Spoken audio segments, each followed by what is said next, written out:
नमस्कार, मैं जितेंद्र चतुर्वेदी। नरेंद्र मोदी के खिलाफ अभियान चलाने वाले प्रशांत भूषण और दिग्गज वकील कपिल सिब्बल को इस बात का तो अंदाजा नहीं ही रहा होगा कि सुप्रीम कोर्ट से उन्हें इस तरह का झटका लगेगा। हालांकि जब ये बात आई तो जाहिर तौर पर यह कौतूहल भी उठता है कि अरे कपिल सिब्बल और प्रशांत भूषण को कैसे झटका लग सकता है।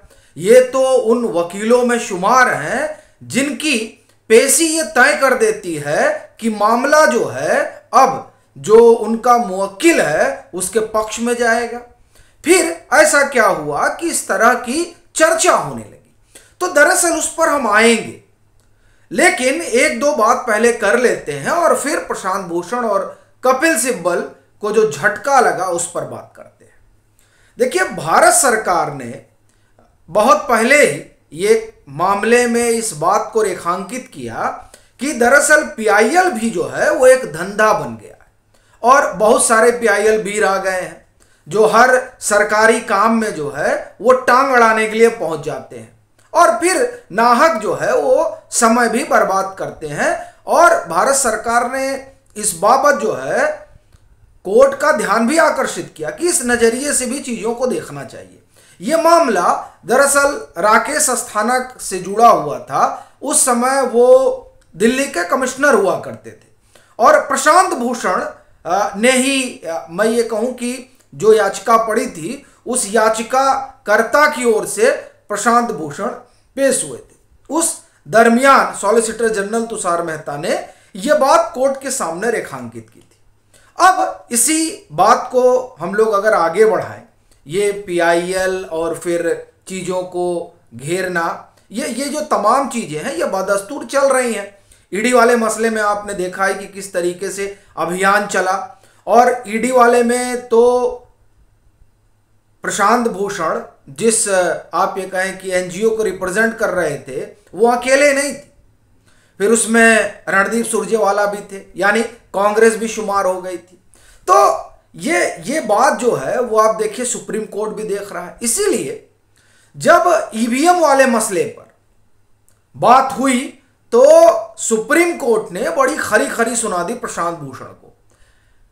अब ये ईवीएम वाला क्या मसला है, दरअसल ये लोग चाहते थे, एक पीआईएल पड़ी है जिस पीआईएल के संदर्भ में इन लोगों का मतलब प्रशांत भूषण और वो जिस एनजीओ को रिप्रेजेंट कर रहे हैं उसका ये मानना था कि नहीं, इस मामले की सुनवाई जो है ये जल्दी से जल्दी हो जानी चाहिए। और इनका ये कहना था कि इसलिए हो जानी चाहिए चूंकि अब चुनाव आने वाला है, तो चुनाव के लिहाज से अब आप इसे नवंबर दिसंबर में मत टालिए, चूंकि इस मामले को सुप्रीम कोर्ट ने नवंबर में सूचीबद्ध किया। अब इन्होंने कहा कि नहीं इसको जल्दी करिए। सुप्रीम कोर्ट ने क्या कहा, हम कितनी बार इस मुद्दे से निपटते हैं, इस आधार पर हर साल एक नई याचिका आ जाती है। इसके अलावा और भी जरूरी मामले हैं, या कोई आपराधिक मामला नहीं। यह कौन कह रहा है, यह सुप्रीम कोर्ट कह रहा है। किससे कह रहा है, प्रशांत भूषण जो वहां खड़े हैं। आगे सुनिए क्या कहा। सुनवाई के दौरान एनजीओ की तरफ से पेश वकील प्रशांत भूषण ने कहा कि चूंकि चुनाव नजदीक आ रहे हैं तो यह जल्दी सुन लिया जाना चाहिए। पीठ ने कहा, प्रशांत भूषण जी, यह मुद्दा कितनी बार उठाया जाएगा, इसमें कोई शीघ्रता नहीं है, इसे उचित समय आने दीजिए। पीठ ने कहा, प्रशांत भूषण ने अनुरोध किया है और उन्हें प्रत्युत्तर हलफनामा दाखिल करने के लिए 1 सप्ताह का जो है समय दिया गया है और यह कहा गया कि नवंबर में सुनवाई होगी। लेकिन बड़ी चीज यह है कि कोर्ट भी यह देख रहा है कि ईवीएम और वीवीपैट को लेकर एक तरीके से अभियान चल रहा है और हर बार चले आते हैं कि नहीं, ईवीएम के साथ छेड़छाड़ हो सकती है, ईवीएम के साथ जो है वीवीपैट को मैंडेटरी कर दिया जाए। ये दरअसल इस सब के जरिए एक नैरेटिव गढ़ने की कोशिश हो रही है उस चुनाव प्रक्रिया को लेकर जिसे बहुत ही निष्पक्ष माना जाता है। और ये चुनाव पिछले 7 दशक से तो निष्पक्ष ही हो रहा है और यही चुनाव आयोग करा रहा है। लेकिन 2014 में नरेंद्र मोदी के आने के बाद से जो जमीन सबकी खिसक गई है उस जमीन पर कोई गौर नहीं कर रहा है, क्योंकि वो जमीन देखने के बजाय देखा यह जा रहा है कि हम तो चुनाव हार रहे हैं। तो अपनी गलती ढूंढने की बजाय ईवीएम पर ठीकरा फोड़ा जा रहा है और इसीलिए बार बार सुप्रीम कोर्ट का दरवाजा खटखटाया जा रहा है। इस बात से सुप्रीम कोर्ट भी खींच गया है और इसीलिए सुप्रीम कोर्ट ने कहा कि एक ही मुद्दा कितनी बार लेके आइएगा और हम बार बार सुन रहे हैं, तो इसलिए अब कोई बहुत महत्वपूर्ण बात नहीं, आप आइए, नवंबर में इसको देखा जाएगा। तो अब ऐसा सुप्रीम कोर्ट दो टूक कह देगा, खरी खरी सुना देगा, ये इसकी तो कल्पना प्रशांत भूषण ने नहीं की थी। और अभी पीछे एक और मामला था जिसमें ईडी के जो डायरेक्टर हैं उनको नियुक्ति करने का एक प्रोसीजर बनाया जाए, इस पर भी सुप्रीम कोर्ट ने मना कर दिया, बोला नहीं ये सब हम नहीं करेंगे, आप जाइए यहां से। ये चाहते थे कि नोटिस जारी हो और जवाब दे केंद्र सरकार, लेकिन सुप्रीम कोर्ट ने कहा हम कुछ नहीं करने जा रहे हैं। सुप्रीम कोर्ट ने उस मामले में तो एक तरीके से तय ही कर दिया ये बात कि नहीं नहीं, वो काम एग्जीक्यूटिव का, एग्जीक्यूटिव अपना काम करे, हमारा जो काम है अपना काम कर रहे हैं और आपके कहने से इस तरह का कुछ नहीं करने जा रहे हैं। तो देखिए ईडी वाले मामले में डायरेक्टर की नियुक्ति का प्रोसीजर तय करने का जो मसला था उसे सुना ही नहीं सुप्रीम कोर्ट ने, एंटरटेन ही नहीं किया और इनको याचिका लेकर उल्टे पांव भागना पड़ गया। तो ये एक मसला रहा और एक जो ईवीएम और वीवीपैट का रहा उसको भी दो टूक कह के चलिए जाइए यहां से। और दरअसल कुछ इसी तरीके का मसला जो है वो कपिल सिब्बल से भी जुड़ा हुआ है। भाई वो भी बड़े वकील हैं, आजम खां हो, लालू प्रसाद यादव हो या तिस्ता सीतलवाड़ हो, वो जमानत दिला देते हैं। तो जाहिर सी बात है कि सुप्रीम कोर्ट में उनका अपना एक ठसक है। लेकिन आप देखिए कि 370 में जिस तरीके की स्थिति बनी और खास तौर से मोहम्मद अकबर लोन वाले मसले में, उससे आप लोग वाकिफ ही हैं, मैं उस पर बात नहीं कर रहा हूं। दरअसल मसला जो है वो उमर खालिद से जुड़ा हुआ है और उसमें तो एक तरीके से सुप्रीम कोर्ट ने खरी खरी सुना दी कपिल सिब्बल।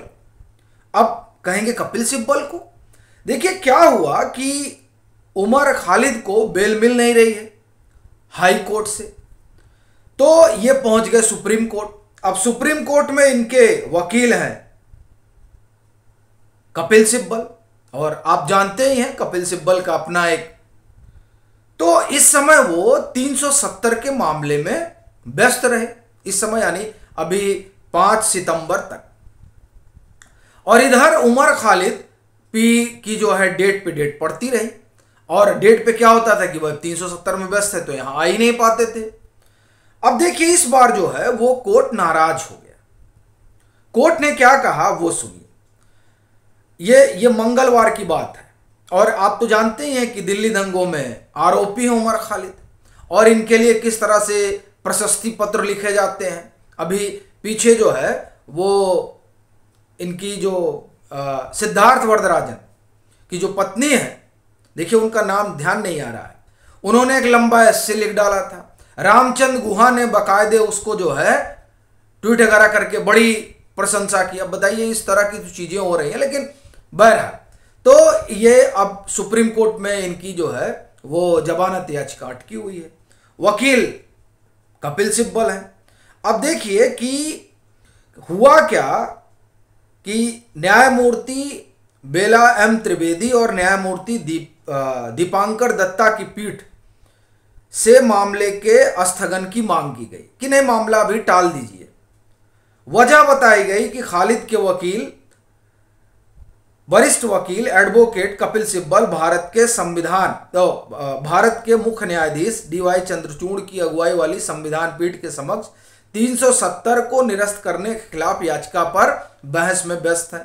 इस पर पीठ ने कहा कि कितनी बार श्री सिब्बल तो व्यस्त रहेंगे ही, हम किसी विशेष वरिष्ठ वकील का इंतजार नहीं कर सकते। सुप्रीम कोर्ट ने स्पष्ट कह दिया कि अंतिम अवसर दे रही है। याचिका को आगामी सप्ताह में सुनवाई के लिए स्थगित कर दिया गया। इसके पहले 18 अगस्त को मामले में सुनवाई टाल दी गई और याचिका को 2 सप्ताह की अवधि के बाद सूचीबद्ध करने का निर्देश दिया गया था। यानी अब वहां भी खरी खरी जो है सुप्रीम कोर्ट ने सुना दिया कि अब ऐसे नहीं चलेगा, आइए नहीं तो फिर कोई और ढूंढ लीजिए।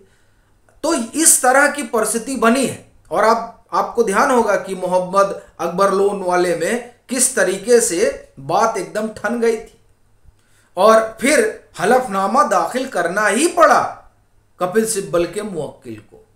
तो दरअसल अब जिस तरह से जनमानस जगा है, और बड़ी चीज यह है कि अब तमाम चीजें लाइव स्ट्रीमिंग हो रही है, तो लाइव स्ट्रीमिंग होने की वजह से देश भी देख रहा है, जनता भी देख रही है। तो इस कारण से जो जवाबदेही है वो जिस तरह से बढ़ रही है, उसने उन तमाम लोगों के लिए तो दुविधा पैदा ही कर दी है जिन्हें ये लगता था और जिनके बारे में ये माना भी जाता था कि इनका जो फेस है वो किसी भी मामले के लिए बहुत बड़ी चीज है। लेकिन अब एक ही फेस सबसे बड़ा है और वो है जनमानस। इसीलिए इस तरह की चीजें अब दिखाई दे रही हैं और बड़ी चीज ये है कि ये छोटा मोटा झटका नहीं। बाकी आपकी अपनी क्या राय है जरूर साझा करें। मतांतर से नहीं जुड़े हैं तो जुड़ें, वीडियो को लाइक करें और खूब शेयर करें।